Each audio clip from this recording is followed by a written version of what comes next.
네, 여러분 안녕하세요. 취업대장 박명입니다. 네, 오랜만에 인사드리겠습니다. 한국 수력 원자력 한수원 자기소개서에 대한 내용을 설명드리고자 영상을 촬영하고 있습니다. 내부적인 어떤 이유가 있어서 제가 좀 한 달 정도 있다가 지금 다시 시작을 하게 됐는데요. 다시 계속해서 업데이트를 할 예정이니까 많은 취업 준비생분들께서 좋은 정보와 자료를 제공해 드릴 수 있도록 노력하겠습니다. 자, 우선 한수원 자기소개서를 보기 전에 기본적으로 채용에 대한 부분들, 전체적으로는 136명, 지역 인재로 따라 29명에서 165명 정도 지금 채용을 해주고 있습니다. 그 다음에 일반적인 채용 조건은 보이시는 바와 동일하고요. 주로 이제 기술직 계열의 또는 그 지역에 있는 어떤 인재분들께서 많이 좀 기다리셨던 채용이 아니실까 생각을 합니다. 워낙 해외 사업을 많이 하는 공기업이다 보니까 언어에 대한 능력을 좀 높게 요구한다는 점이 특징이고요. 대부분의 이제 발전 에너지 공기업들은 해외 사업에 대한 니즈가 다 있기 때문에 언어에 대한 역량을 잘 갖추고 있다라고 하는 것들도 매우 중요한 경쟁 요인이 될 수 있습니다. 그래서 그런 것들을 면접이나 자기소개서에서 좀 드러내실 수 있도록 하시는 것들도 좋은 전략이 될 수 있죠. 자기소개는 적부입니다. 발전에너지 공기업의 특성상 적합 부적합으로 채용을 하는 구조인데 아시겠지만 면접이 중요해요. 보시게 되면 면접에서 직업기초 능력 면접 40점이란 말이죠. 자, 이런 부분을 보게 된다면 자기소개서 기반의 직업기초 능력 평가를 위한 질의응답을 진행해야 되기 때문에 우리가 자기소개서 자체를 좀 잘 써야 되는 것이 전제 조건이 되겠죠. 그리고 이것이 배점이 되게 높아요. 40점이나 배점을 제공하고 있습니다. 그렇기 때문에 이러한 점을 고려해서 자기소개서를 좀 정확하고 여기에 이제 요소에 맞게끔 작성하는 것이 매우 중요하다고 볼 수 있을 것 같습니다. 이후에 직무수행 능력 면접이라든지 관찰 면접은 좀 이것들은 제가 어떻게 해야 되는지를 또 추가적으로 면접 관련된 내용을 포스팅하거나 영상으로 알려드릴 예정입니다. 그래서 끝까지 여러분들 관심 부탁드리도록 하겠습니다. 자, 바로 자기소개서에 대한 부분들 체크를 해보도록 하죠. 항목을 분석하고요. 관련된 자료는 여러분들 블로그를 통해서도 늘 제공을 해드리고 있습니다. 그러니까 꼭 블로그를 방문하셔서 자료에 대한 것들도 받아가시면 좋을 것 같아요. 자, 1번 항목은 경험 및 경력 기술서에 대한 부분인데 핵심은 그렇습니다. 이제 1-1, 1-2, 1-3 이렇게 나뉘어져 있잖아요. 중요한 것은 내가 맡았던 역할에 대한 것들을 어떻게 쓰냐의 문제이죠. 근데 역할에 대한 부분들을 어떻게 제시하느냐. 그래서 단순히 내가 팀장의 역할을 맡았다 이러면 안 되고요. 내가 CAD나 아니면 자재 관리에 대한 역할을 맡았다. 업무적인 역할이 잘 드러날 수 있도록 작성해야 된다는 것이 가장 중요한 포인트라고 보시면 좋을 것 같습니다. 그 다음에 해당의 활동을 통해서 본인이 배운 점이 무엇인가를 써야 되는 부분도 있겠죠. 이제 결과라고 하는 것은 정량적인 것이고 배운 점은 정성적인 부분이라고 저희가 확인을 하시겠죠, 그렇죠? 이런 결과라고 하는 것이 예를 들어서 우리가 A+를 받았다 이런 것들도 결과입니다. 정량적인 결과가 될 수 있어요. 단순히 이제 내가 했던 노력에 대한 결과물이 없는 분들, 그런 분들은 이런 것들을 정량적으로 표현하기 되게 어려울 수도 있는데 예를 들어서 우리가 어떤 논문을 많이 봤다라고 한다면 이 논문에 대한 것들을 내가 몇 편을 봤는지, 그 다음에 이것을 통해서 내가 어떤 역량, 필요한 역량 중에 직무 기술서에 나타나 있는 지식과 기술과 태도 중에서 어떤 부분에 내가 부합하는 역량을 길렀는지 이런 것들을 작성하시는 게 이제 정량적인 결과물이라고 보시면 되겠습니다. 그러니까 여러분들의 그 결과물들을 약간 숫자로 바꿔보려고 노력하시는 게 되게 중요해요. 따라서 정량과 정성을 구분해서 쓸 수 있는 그런 부분이 되게 중요하고 정성적인 부분은 직무기술서 내에서의 태도를 작성해야 되겠죠. 즉 1번 항목은 직무기술서상에 나와 있는 그 여러 가지 지식, 기술, 태도 중에서 너는 얼마나 부합한 사람인지를 경력과 경험을 통해서 증명해내라 라고 하는 것이기 때문에 직무기술서상의 키워드들이 많이 드러날수록 좋습니다. 자, 2번 항목은 정직, 남을 위한 봉사, 규칙 준수, 윤리적인 행동으로 좋은 결과를 얻었던 경험을 작성하는 항목이네요. 자, 윤리적 경험의 핵심은 영향력이다라고 이제 타이틀을 달아놨고 각각 이제 정직과 남을 위한 봉사, 규칙 준수가 어떠한 경험을 분류로 들어가는지를 간단하게 설명해 드리고 있습니다. 그래서 편법과 요령을 사용할 수 있었음에도 불구하고 그렇게 행동하지 않은 것은 일종의 정직함이고요. 남을 위한 봉사라고 하는 것은 내가 가지고 있는 시간, 나의 재능을 남을 위해서 사용한 것, 즉 손해를 보더라도 올바르게 행동하고 노력했고 내 손해를 남을 위해서 사용한 것들을 우리가 봉사라고 이야기하죠. 규칙을 준수한다는 것은 말 그대로 지키지 않아도 되는 상황이었지만 그럼에도 불구하고 이런 게 이제 중요한 것이죠. 그러니까 왜냐하면은 규칙을 잘 지켰다가 중요한 것이 아니라 규칙을 지키기 어려운 상황에서도 불구하고 규칙을 잘 지켰다라고 하는 상황이 나와야 되기 때문에 항상 핵심적인 방향성은 정직이든 봉사든 규칙 준수든 그렇게 하지 않아도 되는 상황이 잘 나와야 돼요. 그래서 여러분들이 미세한 차이일 수 있겠지만 다른 항목들은 이렇게 뭐 다시 1 이렇게 진행하는 이 첫 번째 줄에 대한 글자 수를 다 200자로 하고 있는데 이것만 300자인 이유는 뭐냐면은 그렇게 하지 않아도 되는 상황에 대한 설명들을 좀 잘 넣어주시고 내 역할에 대한 부분도 잘 제시할 수 있어야 되기 때문에 약간 글자 수 100자가 좀 늘어난 걸로도 볼 수 있습니다. 자, 그다음에 구체적인 행동과 그렇게 행동했던 이유에 대한 부분들은 당연히 이제 정직함은 책임감이라고 하는 키워드를 같이 연결해 쓰시는 게 좋고요. 봉사는 내가 이타적인 마인드가 있기 때문에 규칙 준수는 누군가 모범을 보여야 하기 때문에 정도로 요약하셔서 그렇게 행동했던 이유를 제시할 수 있습니다. 제일 중요한 것은 내 가치관이 그렇게 행동하게끔 했다라고 하는 나의 가치관, 나의 생활 신조 이런 것들을 앞부분에 써주셔도 돼요.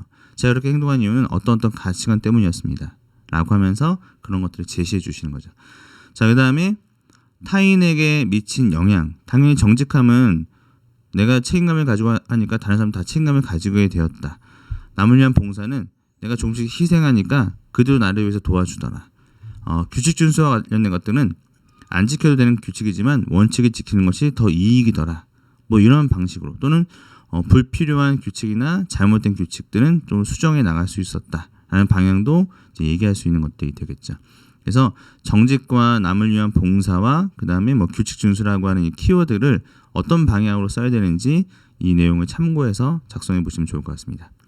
자, 3번 항목 원만한 화합 또는 공동의 목표를 달성을 위해서 남들보다 더 많이 노력했던 경험을 쓰라고 하는 것인데 뭐 핵심은 원만한 화합으로 쓰던가 공동의 목표 달성을 쓰던가 둘 중에 하나만 써도 되긴 하세요.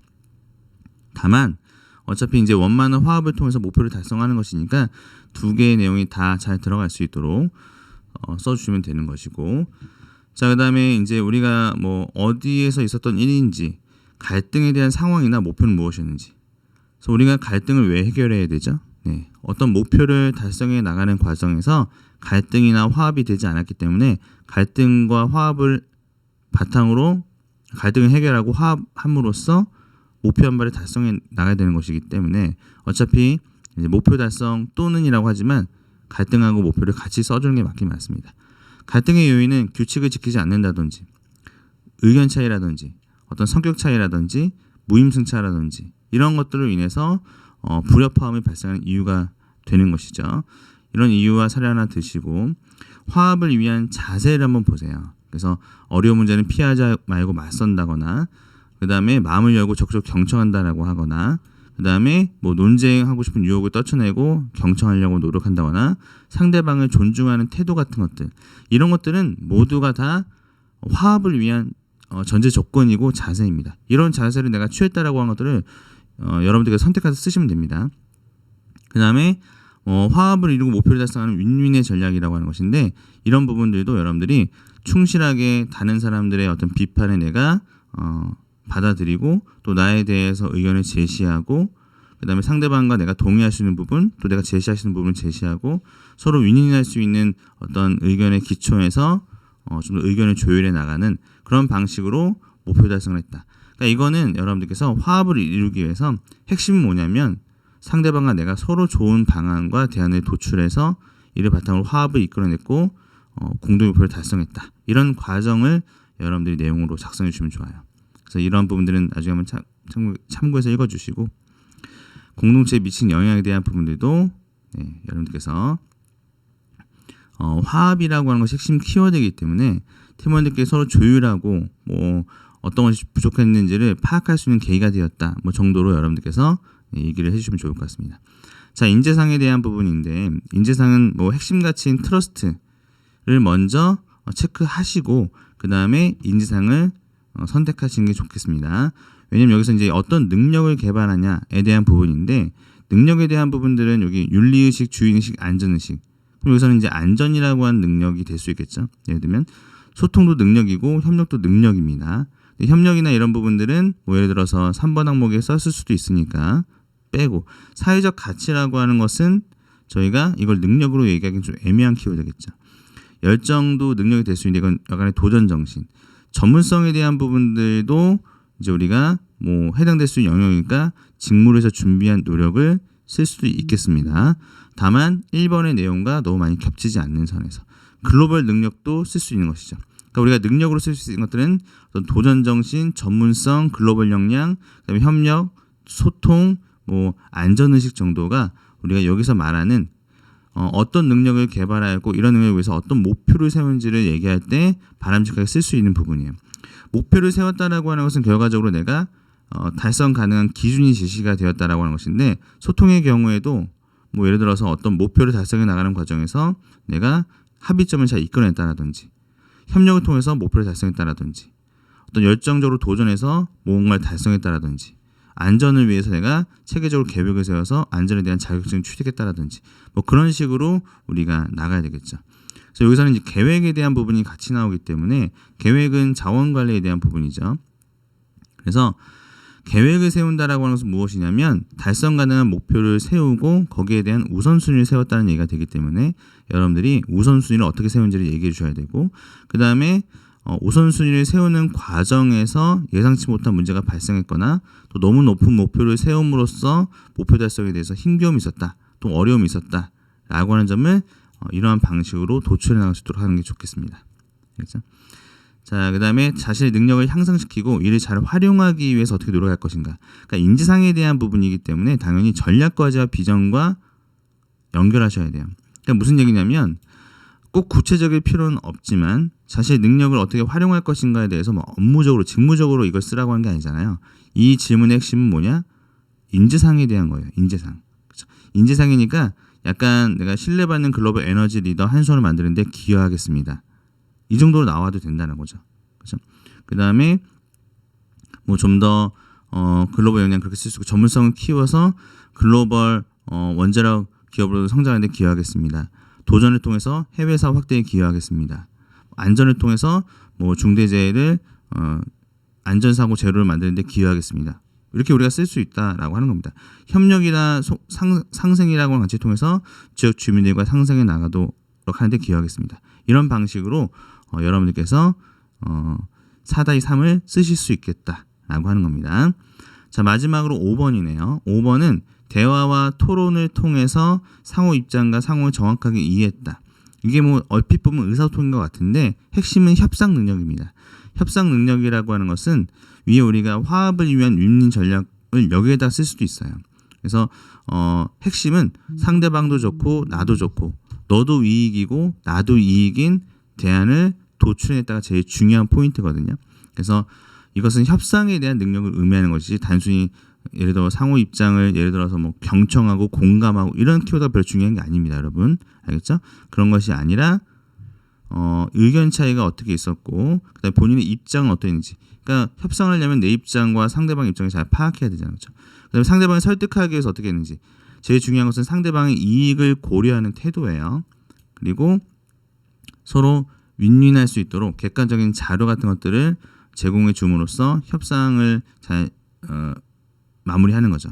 그래서 이런 대화라는 과정 가장 중요한 게 뭐냐? 협상이기 때문에 나에게만 이득이 되는 것이 아니라 너에게도 이득이 되는 서로의 이익을 고려했던 점이 가장 중요하게 생각한 점이다라는 방식으로 서술을 완료하시면 되겠습니다. 한국수력원자력의 경우에는 적부평가이긴 하지만 항목이 5개나 되고 글자 수도 많은 편이라 아마 작성하시는 데 많이 어려움이 있으실 수 있을 것 같아요. 이 내용을 한번 쭉 다시 한번 읽어보시면서 여러분들께서 작성을 하시는 데 도움이 되시면 좋겠고 필요한 자료가 있으시다면 블로그에 댓글을 남겨주시거나 아니면 여기 네, 유튜브에 댓글 남겨주시면 제가 관련된 파일들을 메일로 보내드리도록 하겠습니다. 다시 네, 여러분들의 취업을 위해서 준비하고 또 더 보완하겠습니다. 나중에 또 다시 여러분들의 취업을 위한 또 다른 영상으로 만나 뵙도록 하겠습니다. 여러분 오늘도 화이팅 하시고 네, 좋은 결과를 같이 만들어 보죠. 네, 감사합니다.